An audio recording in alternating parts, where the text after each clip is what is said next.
Sean muy bienvenidos a este ciclo de conferencias. Es un gusto saludarles desde el Instituto Nacional de Salud, conectar con toda la audiencia de nuevo y esperando que se hayan cuidado lo suficiente en estas vacaciones y que hayan podido relajarse a lo largo de esta semana en la que hemos descansado. Siempre con la prudencia del caso en torno a la pandemia de la cual estamos adoleciendo.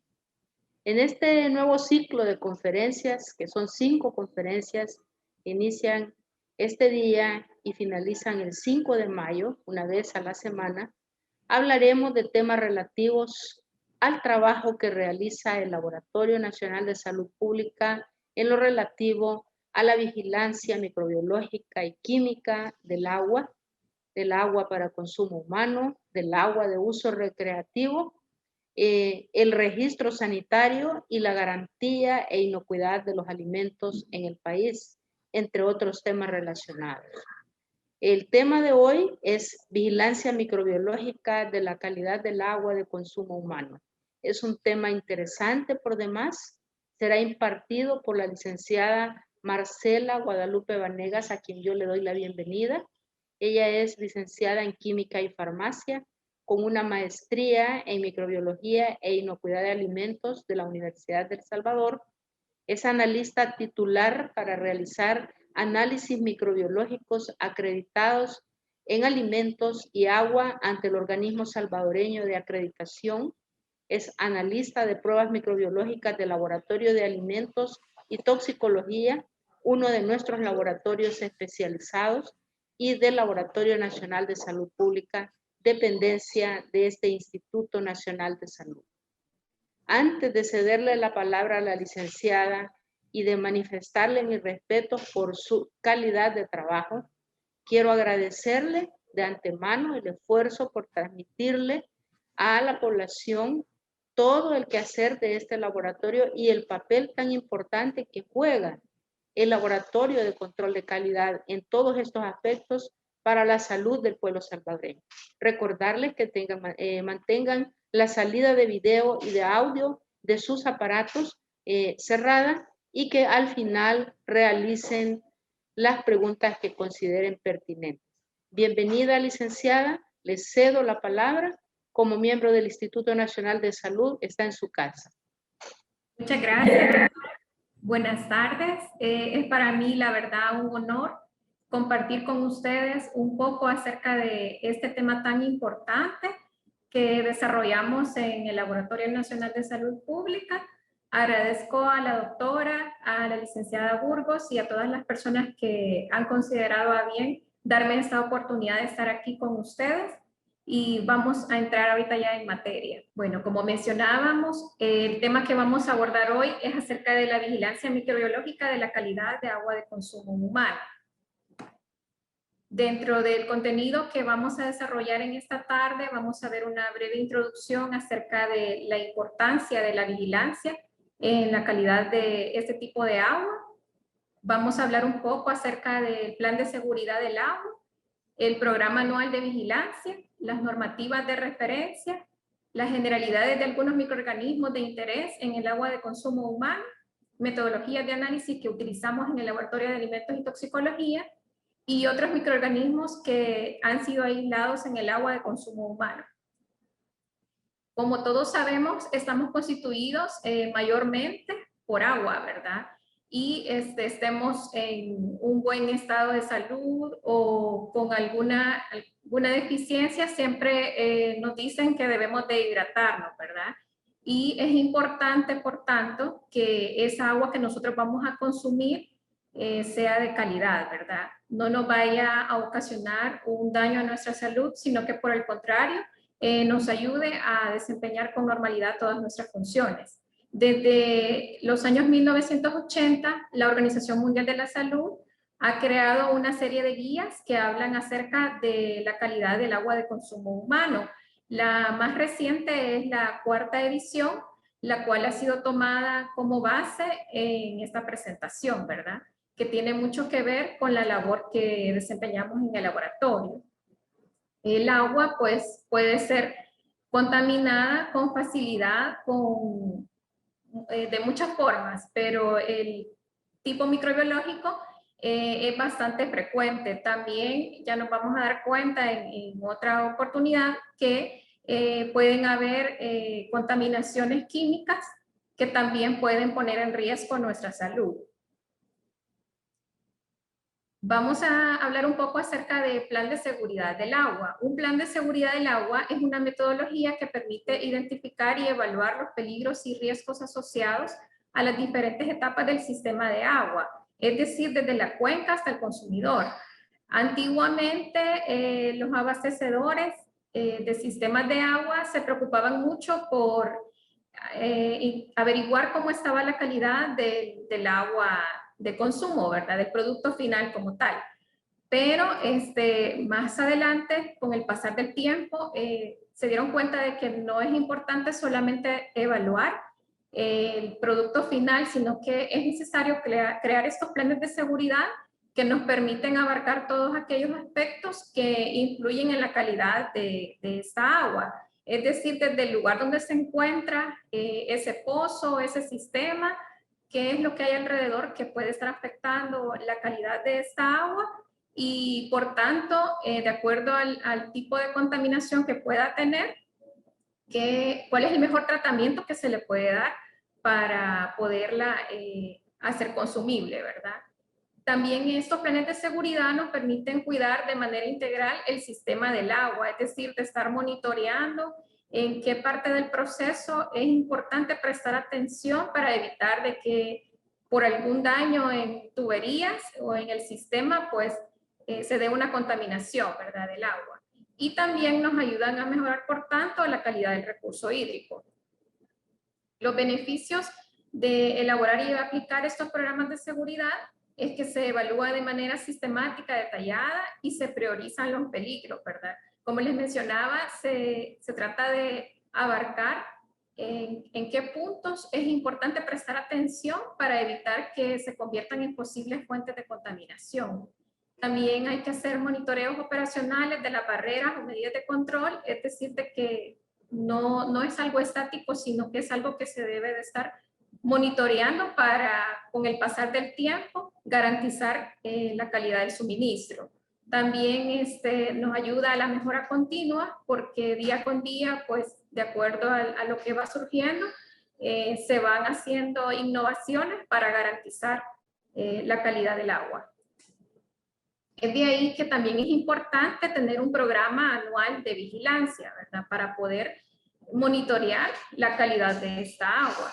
De acuerdo a la OMS, la vigilancia es la evaluación continua y cuidadosa de la salud pública y es el examen de la seguridad y aceptabilidad de los sistemas de abastecimiento de agua de consumo humano. Esta vigilancia es la que nosotros realizamos en el Ministerio de Salud y también dicta de acuerdo a lo que se señala en el Código de Salud, ¿verdad? En la sección 8, artículo 63, se nos dice que el agua destinada para el consumo humano deberá tener la calidad sanitaria que el Ministerio conceptúa como buena y exigirá el cumplimiento de las normas de calidad en todos los abastecimientos de agua utilizados para el consumo humano. Por tanto, cuando hablamos de esta vigilancia, hay que comprender que son varios los aspectos que están involucrados en esta labor, ¿verdad? Hay que hacer primero una inspección sanitaria al lugar donde está el sistema, el pozo o la fuente, para poder visualizar, ¿verdad?, cuáles son todos los factores que puedan influir en la obtención de este recurso y con ello también garantizar la calidad, ¿verdad? Hay que hacer tomas de muestras de esta agua, ¿verdad?, para poder monitorear cómo se encuentra, no solamente al final, sino que cómo ingresa, ¿verdad? Con qué contaminantes normales viene o si es una agua de una muy buena calidad inicialmente, ¿verdad? Luego también cuando ya estamos hablando del agua para consumo humano, pues se hacen, en el caso del laboratorio de nosotros, se hace un envío de estas muestras por parte de los inspectores de salud pública quienes codifican en los recipientes y los formularios adecuados las muestras, tienen que preservarlas y transportarlas de forma idónea al laboratorio, y ya en el laboratorio en sí pues se realiza el análisis de estas muestras. Todo esto también está contemplado en un manual que tiene el Ministerio de Salud, que se conoce como el Manual de Toma, Manejo y Envío de Muestras al Laboratorio. Ahí vamos a encontrar diferentes tipos de muestras, y dentro de ellas está el agua de consumo humano. Las normativas que están implicadas en esta vigilancia, pues dependiendo del tipo de agua, así tenemos un RTS de agua potable, una norma salvadoreña obligatoria de agua envasada y una norma salvadoreña de hielo. En el caso del agua potable, el reglamento técnico salvadoreño nos dice que es necesario evaluar los siguientes requisitos microbiológicos: las bacterias coliformes totales, las bacterias coliformes fecales y la Escherichia coli. Nos habla también acerca de cuáles son las técnicas que se pueden utilizar para poder hacer este análisis y los parámetros de aceptación, ¿verdad? Como visualizamos en la diapositiva, prácticamente no se permite, ¿verdad? Una cantidad de bacterias coliformes totales, fecales, y también no se permite la presencia de E. coli. En el caso de la normativa para agua envasada, se cuenta con una normativa salvadoreña obligatoria, donde también se evalúan los coliformes totales, fecales, la E. coli, y adicionalmente también se evalúa el conteo de bacterias heterótrofas, aerobias y mesófilas, y otros organismos patógenos como la Pseudomonas aeruginosa. Se establecen también las técnicas bajo las cuales se puede realizar el análisis y los parámetros de aceptación. Para la normativa de hielo también se cuenta con una norma salvadoreña obligatoria que contempla los mismos parámetros que la normativa de agua envasada. En base a esto, pues vamos a hablar de aquellos microorganismos de interés de agua de consumo humano, ¿verdad? Que de acuerdo a lo que se ha venido suscitando en brotes y en una serie de historial de la calidad del agua, pues se considera que es muy frecuente su presencia, ¿verdad?, en el agua. El primero de ellos es el grupo coliformes. El grupo coliformes es un amplio grupo de bacterias que abarca varios géneros, dentro de ellos la Klebsiella, la Escherichia, la Enterobacter, la Citrobacter y la Serratia. Ellos son como una gran familia, así como lo he querido representar en el esquema, que pertenecen a las enterobacterias. Dentro de las enterobacterias encontramos a los coliformes totales, dentro de ellos a los coliformes fecales y dentro de ellos a la E. coli. Las bacterias coliformes no deberían de estar presentes, ¿verdad?, en los sistemas de abastecimiento, almacenamiento y distribución de agua, ya que en caso de que éstas se encuentren presentes, quiere decir de que esto nos indica que no se le ha dado un tratamiento adecuado, ¿verdad?, al agua, o que se produjo una contaminación posterior. Los coliformes totales son bacterias que crecen a 35 o 37 grados centígrados y son capaces de fermentar la lactosa. Los coliformes fecales son también pertenecientes a esta familia, con la diferencia que ellos toleran temperaturas más altas, pueden sobrevivir hasta los 44.5 grados centígrados, y el mayor representativo de este grupo es la Escherichia coli. Se ha demostrado que especies como Enterobacter y Klebsiella colonizan con frecuencia las superficies interiores de las cañerías de agua y tanques de almacenamiento. Crecen formando biopelículas cuando las condiciones son favorables. Las biopelículas, para que ustedes tengan una idea, son como pequeñas capas de costrita, digámoslo así, que van formándose al interior de la tubería, donde las bacterias prácticamente van desarrollando mecanismos que les permiten sobrevivir. Es como una coraza, digamos, que ellas producen y que les permite estar ahí hasta que encuentran condiciones favorables. Imagínense que si de repente hubo un corte de agua y se quedó por ahí la biopelícula y luego viene con mucha presión, es posible que después esto sea arrastrado y ya al salir del sistema, si encuentra condiciones que favorecen su desarrollo, pues es ahí donde se presentan, ¿verdad? Y si no ha habido un adecuado tratamiento o hay fugas en esas tuberías, es cuando se detecta, vea, la presencia. Es por ello que la determinación de este grupo coliforme se usa como un indicador en la eficacia del tratamiento. También la presencia de los coliformes totales en los sistemas de distribución y en el agua almacenada puede revelar una proliferación y posible formación de biopelículas o bien contaminación por las entradas de materiales extraños como tierra o plantas. Esto, como les mencionaba, si en la tubería hay alguna fuga, pues por ahí podría ser que ingrese, ¿verdad? Y que ya nos esté contaminando el agua. Es, por tanto, un indicador de la limpieza e integridad de los sistemas de distribución. Se considera que la Escherichia coli es el indicador de contaminación fecal más adecuado, ya que el hábitat normal de esta bacteria es en el intestino humano, ¿verdad? Entonces, por tanto, no tendría que estar presente en el agua.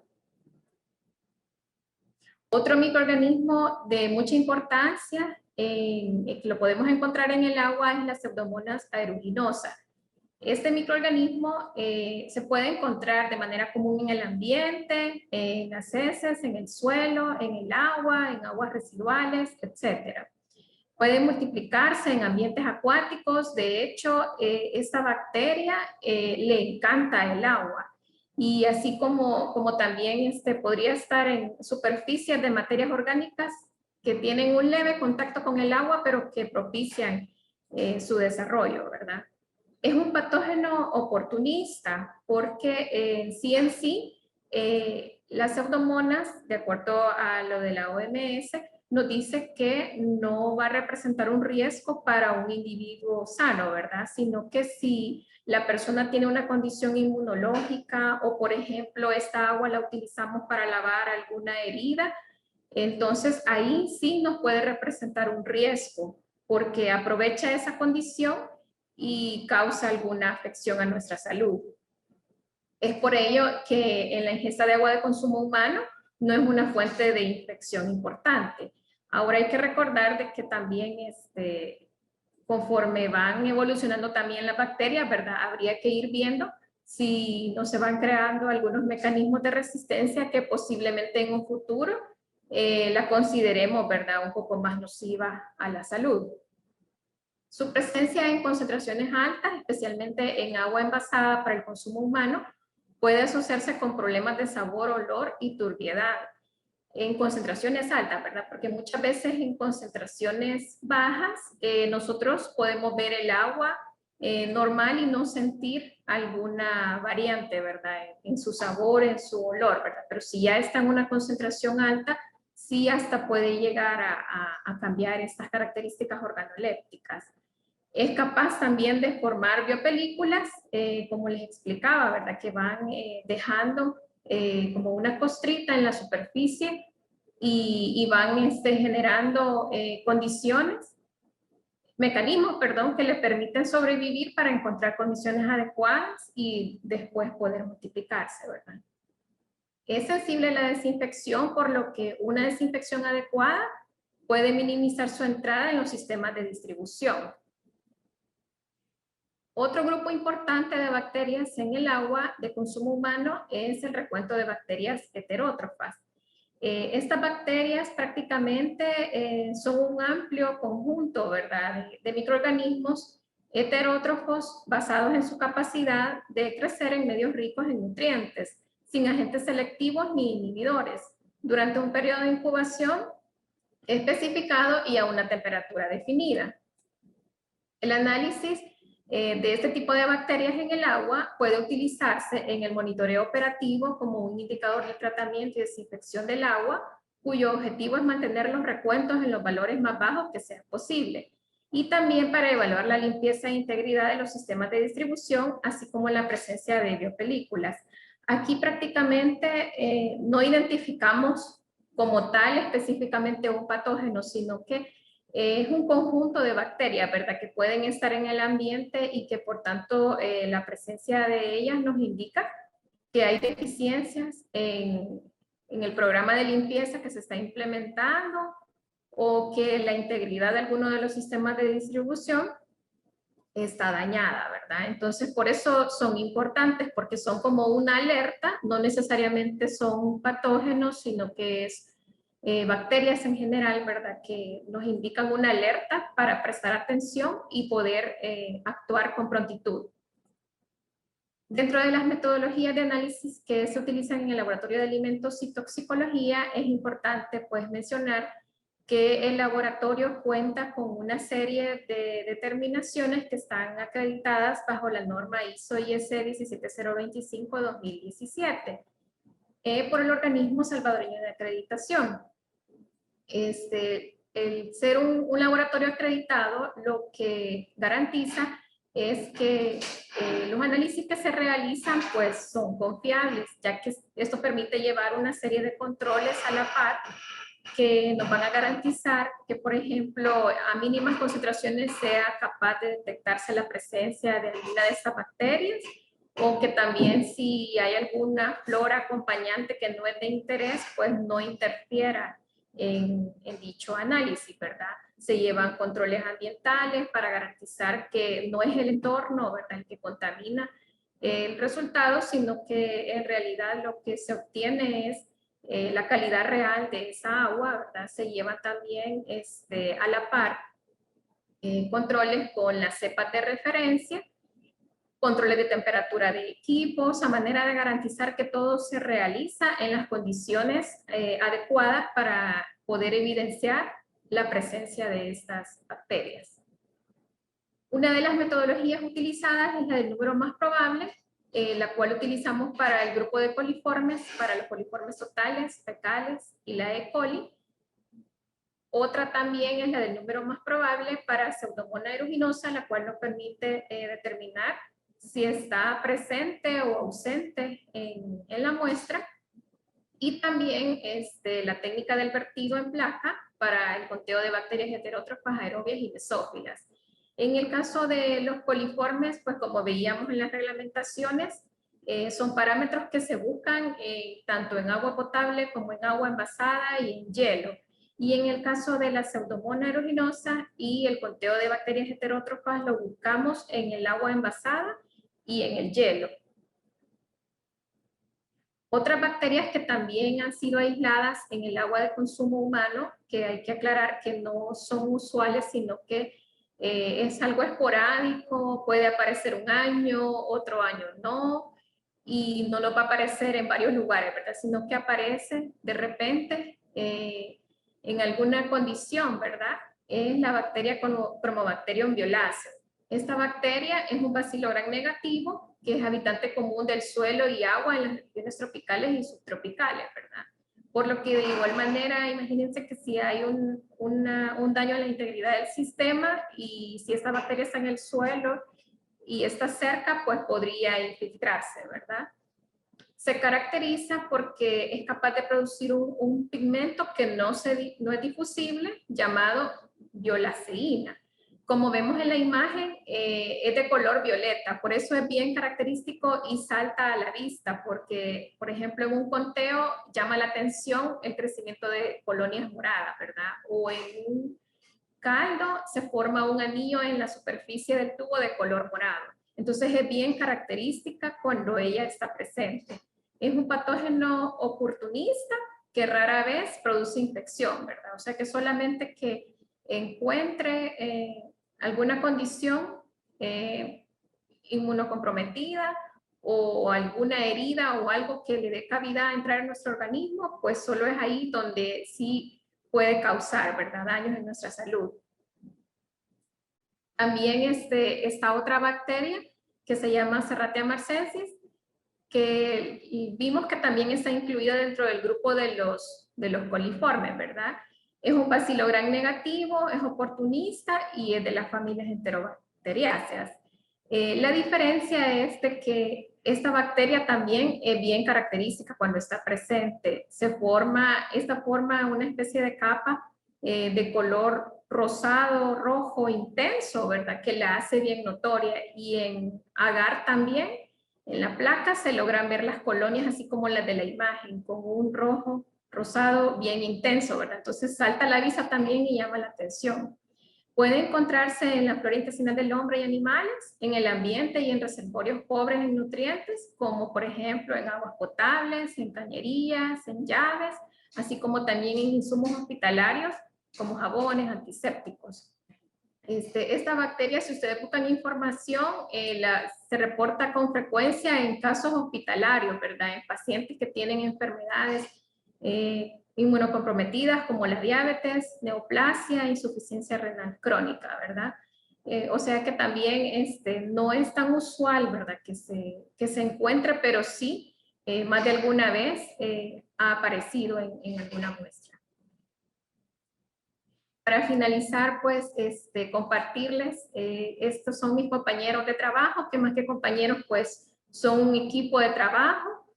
Todos conformamos la plataforma de microbiología y cada uno de ellos, pues, desempeñamos un rol importante desde la limpieza de áreas, preparación de medios de cultivo, análisis, revisión de informes en sí, que garantizan que se evalúa la calidad del agua potable, el agua envasada y el hielo, ¿verdad? En lo que respecta a la vigilancia. Muchas gracias por su atención.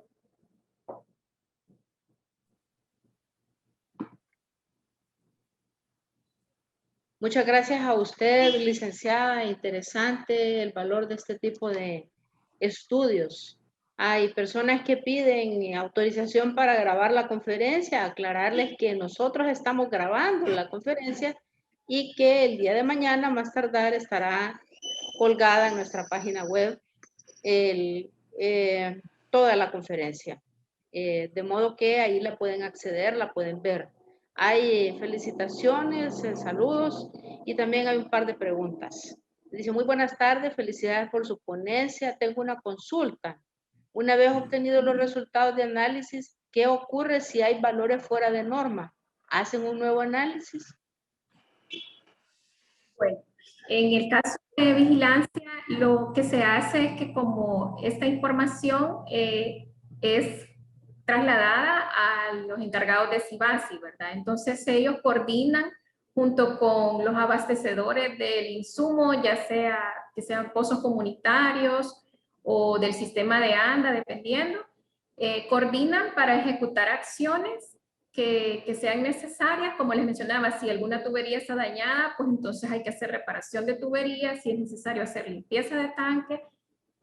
Así se coordinan estas acciones y después de ejecutadas las acciones, se vuelve a tomar otra muestra y se envía nuevamente para su análisis. Muchas gracias, licenciada. También hay otra pregunta aquí, un comentario. Dice, muchas gracias por su valiosa ponencia. Dice, tengo una pregunta. ¿Por qué el RTS no incluye el análisis de forma obligatoria de los otros microorganismos diferentes a las E. coli, coliformes totales y fecales? Ya que de acuerdo a la ponencia, esto representa una gran importancia para la salud pública. Bueno, porque en el caso de los coliformes y la Escherichia coli, son indicadores por excelencia, ya que su identificación en el análisis no cuesta, ¿verdad? Sino que son bacterias que crecen con facilidad en caso de estar presentes, y una característica de un indicador de calidad de agua es justamente esta, que sean bacterias que sean fáciles de poderles crear sus condiciones para que se desarrollen en caso de que estén presentes. Y en el caso, por ejemplo, de las otras E. coli, implica otra serie de insumos, de herramientas que son más complicados. Entonces, no es que se deje de fuera porque desde el solo hecho de que esté la carga de coliformes en una muestra sin llegar necesariamente a la E. coli, sino que los coliformes totales nos indica que hay una deficiencia en el sistema, ¿verdad? Que hay una abertura, alguna fuga o que hubo una contaminación posterior. ¿O algún problema con la potabilización del agua podría ser? Sí, también que el tratamiento no fue el adecuado. Perfecto. Son preguntas interesantes y son importantes para todos los que consumimos agua, pues es decir, para toda la gente, ¿verdad? Aquí hay otra pregunta, dice, felicidades, muy buena ponencia. ¿Qué diferencia hay entre las pruebas que realiza el ANDA y las que realiza el Laboratorio Nacional de Salud Pública? Bueno, yo entiendo que nos regimos por el reglamento técnico salvadoreño, ¿verdad? Sí. Ellos hacen su monitoreo como abastecedoras para tener un panorama más cercano, inmediato de la calidad de su agua, pero nosotros hacemos exactamente los mismos análisis, solamente que bajo un programa de vigilancia, ¿verdad? Excelente. Mucho de la cantidad de población, de los municipios de ese departamento, así es como está diseñado ese programa y en base a eso es que se hace ese muestreo y ese análisis. Entiendo que también hay digamos, sistema de comunicación entre nuestro laboratorio y ANDA y nosotros estamos en la capacidad de alertar, de notificar cuando encontramos problemas con el agua.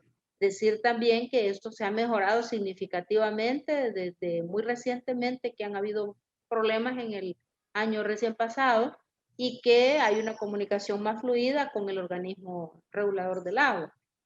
Hay una pregunta también, dice, ¿hay algún tipo de análisis o informe que se hace desde el laboratorio? ¿Algún boletín o algo similar?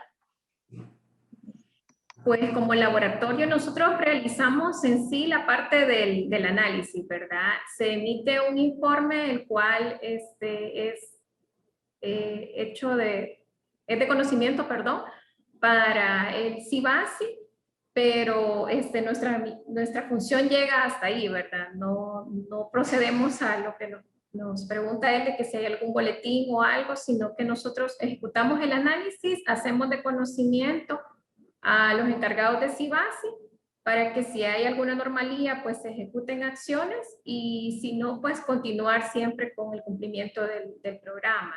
Y con lo que mencionaba también la doctora, solo para aportar un poquito en la pregunta anterior, existe un Comité Nacional de la Calidad del Agua que está integrado por varias instituciones, ¿verdad? Dentro de ellos ANDA y el Ministerio, que justamente, como ya bien lo mencionaba ella, mejora la comunicación, ¿verdad? En cuanto a cualquier situación que se presente para ejecutar las acciones pertinentes. No estamos aislados, ¿verdad? Sino que de cierta forma estamos en comunicación.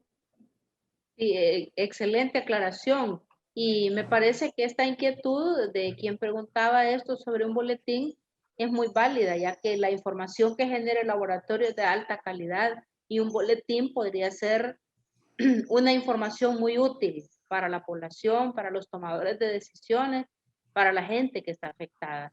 De aquí recibo también mensajes por WhatsApp de una invitación de la editora jefe del laboratorio, de la revista Alerta, a que publiquen ustedes estos resultados, a que encuentren la forma de hacer una comunicación breve, algún artículo en nuestra revista que todos ustedes saben está indexada. Hay preguntas, hay más preguntas aquí. Algunas dice, ¿utilizan parámetros establecidos en el RTCA de criterios microbiológicos en el apartado de agua envasada? Eso es estamos hablando registro sanitario. Para el registro sanitario sí utilizamos el RTCA como parámetro de referencia. Excelente. ¿Qué acciones se toman en caso que la calidad del agua en la fuente sea de muy mala calidad? Bueno, como lo mencionábamos, una vez se hace de conocimiento al CIBASI encargado, ¿verdad? Se planifican las acciones en conjunto con el abastecedor o con el pozo comunitario para poder dar el tratamiento oportuno, ¿verdad? Sí, eso es quizás una de las cosas más importantes, ¿verdad? Que el motivo de hacer este tipo de análisis que implican la participación de personal altamente calificado es precisamente ese, cuidar la salud y alertar al organismo regulador del agua cuando hayan anormalidades que sean inaceptables para el consumo del agua. Preguntan también, ¿el laboratorio tiene algún sistema de base de datos en la que se pueda consultar los resultados de los análisis microbiológicos que se realizan periódicamente? Pues de manera pública sí entiendo que no, ¿verdad? Pero sería de tomar en cuenta lo que ya nos mencionaban, que sí tenemos el recurso de la revista para poder buscar la forma de cómo reflejar el trabajo que se realiza en el laboratorio. Es un ofrecimiento directo de la editora jefe de la revista para el laboratorio y me parece muy válido y muy importante el aporte que ustedes podrían dar. Si el agua tiene niveles aceptables de microorganismos en la fuente, pero en la red sale con niveles elevados de microorganismos, ¿a qué podría atribuirse esta contaminación? Preguntan. Bueno, pueden ser muchos factores. Uno podría ser que el tratamiento que se le dio en lugar de contribuir a que el agua sea de buena calidad, pues generó condiciones para que se desarrollara, ¿verdad? Los microorganismos, puede haber fugas en alguna parte del sistema que ya al llegar al punto de uso ya no es de la calidad con la que sale de la planta, ¿verdad? Sino que en el camino, recordemos que las tuberías se van oxidando, van envejeciendo, entonces es necesario prestar atención porque podría ser eso, fugas en el sistema. A veces cuando hay cortes de agua, como les mencionaba, si las bacterias son capaces de formar estas biopelículas, podrían quedarse ahí adheridas y luego ser arrastradas por la corriente del flujo, ¿verdad? Cuando regresa el sistema y eso arrastrarlas hasta el punto de uso, ¿verdad? Entonces no necesariamente si salió bien de la fuente quiere decir que ya en el punto de uso va a estar bien, por eso es importante el monitoreo en ambos sentidos. Excelente. La sigo felicitando, muy clara e ilustrativa su ponencia, importante, dice la labor que realiza el Laboratorio Nacional de Salud Pública. Yo quiero aclararlo aquí también. El valor del Laboratorio Nacional de Salud Pública trasciende únicamente de la vigilancia epidemiológica y toda la especialidad que todo ello conlleva, sino también el control de calidad del agua, de los alimentos, de la toxicología, del medio ambiente y de ser un apoyo estratégico para la vigilancia sanitaria en general. Preguntan aquí una última cosa, ¿cuáles son los peligros y riesgos frecuentes que han identificado en su análisis? Bueno, en realidad debemos de monitorear constantemente, como les decía, las temperaturas de equipo para garantizar que el crecimiento de la bacteria se lleve a cabo de acuerdo a lo que nos establece el método. Es un punto crítico que se debe de monitorear, lo hacemos de hecho de forma diaria. También, como les mencionaba, es necesario llevar a la par la cepa como tal a una concentración mínima para garantizar que no pasó algo en alguna preparación de algún medio de cultivo o alguna condición que no permitió el desarrollo de la bacteria, ¿verdad? Y de esta manera nosotros garantizar que el resultado que obtenemos es fidedigno. Entonces se llevan de hecho varios aspectos controlados para poder garantizar el resultado final. Lo más crítico, la temperatura y el llevar a la par nuestra cepa de referencia para garantizar que bajo las condiciones que se hizo la siembra en ese día se logra obtener incluso en mínimas concentraciones. Interesante. Sigue felicitándola, pero aquí hay otra pregunta. ¿La población puede hacer una solicitud al laboratorio para que tomen una muestra de agua de la comunidad cuando se sospeche contaminación? Sí, sí se puede hacer. Yo entiendo que se pueden abocar al CIBASI más cercano para coordinar esto y poder monitorear la calidad de esta agua. Y de hecho, pues cuando hay casos también de intoxicaciones, pues se aboca también al CIBASI y se trabaja como una denuncia, ¿verdad? Para poder investigar hasta fondo qué es lo que está ocasionando esta enfermedad, este brote, en caso de que sí sea asociado al agua. Sí se puede hacer. Sí, esas son todas las preguntas, licenciada. Antes de cerrar, yo quisiera hacer un comentario y también una pregunta final. Todos sabemos que el año pasado, ah, creo que el 2019 fue, hubo un problema con el agua en el oriente de San Salvador, en donde estaba saliendo el agua con una apariencia como terrosa, color marrón, con olor particular. Y todos sabemos que el agua es incolora, inodora e insabora, ¿verdad? Para ser netamente de apariencia normal, pero que eso va más allá, ¿verdad? Que necesita vigilancia calificada tal como ustedes hacen.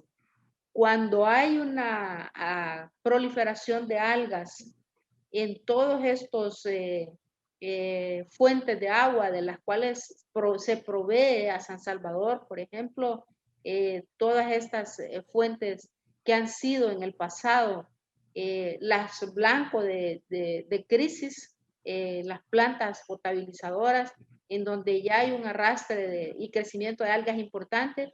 ¿Cuáles son las medidas que toma el laboratorio para favorecer una vigilancia más oportuna?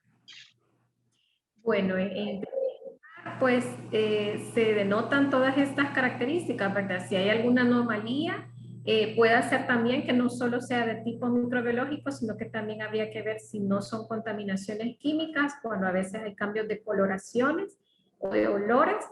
Se hace una investigación, incrementa el número de muestras de esa región, ¿verdad? Y de hecho, pues así fue justamente en esa experiencia pasada, ¿verdad? De incrementar la cantidad de muestras en la vigilancia para poder estar monitoreando de forma más frecuente y más cercana hasta qué punto se logra controlar, ¿verdad? La situación.